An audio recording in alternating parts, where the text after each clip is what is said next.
வானிலை ஆய்வு மைய அறிவிப்பு தொடர்பான அண்மை செய்தியை பார்த்துக் கொண்டிருக்கிறோம். திருவள்ளூர், ராணிப்பேட்டை, காஞ்சிபுரம் ஆகிய 3 மாவட்டங்களுக்கு கனமழைக்கான எச்சரிக்கையும், சென்னைக்கு மிதமான மழைக்கு வாய்ப்பு இருப்பதாகவும் வானிலை ஆய்வு மையம் அறிவித்திருக்கிறது. கூடுதல் விவரங்களோடு இணைகிறார் செய்தியாளர் லிபிகா.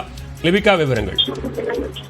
பாலவேல், மத்திய மேற்கு மற்றும் அதனை ஒட்டிய தென்மேற்கு வங்கக்கடல் பகுதிகளில் ஒரு வளிமண்டல கீழடுக்கு சுழற்சியானது நிலவுகிறது. இதன் காரணமாக தமிழகத்தில் வருகின்ற 27ஆம் தேதி வரை மிதமான மழைக்கு வாய்ப்பு இருப்பதாக தெரிவிக்கப்பட்டிருக்கக்கூடிய நிலையில் இன்று தமிழகத்தில் திருவள்ளூர், ராணிப்பேட்டை, காஞ்சிபுரம் ஆகிய 3 மாவட்டங்களுக்கு கனமழைக்கு வாய்ப்பு இருப்பதாக மஞ்சள் நிற எச்சரிக்கையானது சென்னை வானிலை ஆய்வு மையம் விடுத்துள்ளது. மேலும் தமிழகத்தை பொறுத்தவரை அடுத்த 2 நாட்களுக்கு 2 முதல் 3 டிகிரி செல்சியஸ் வெப்பநிலை பதிவாகக்கூடும் என தெரிவிக்கப்பட்டிருக்கின்றது.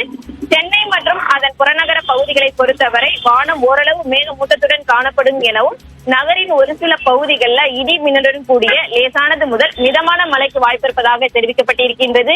தற்போது கடந்த சில நாட்களாக வெயிலினுடைய தாக்கம் என்பது அதிக அளவில் இருக்கக்கூடிய நிலையில் வருகின்ற 27ஆம் தேதி வரை தமிழகத்தில் ஒரு சில மாவட்டங்களுக்கு மழைக்கு வாய்ப்பு இருப்பதாகவும், இன்றைய தினம் 3 மாவட்டங்களுக்கு கனமழைக்கான மஞ்சள் நிற எச்சரிக்கையை சென்னை வானிலை ஆய்வு மையம் விடுத்துள்ளது. பாலவேல்,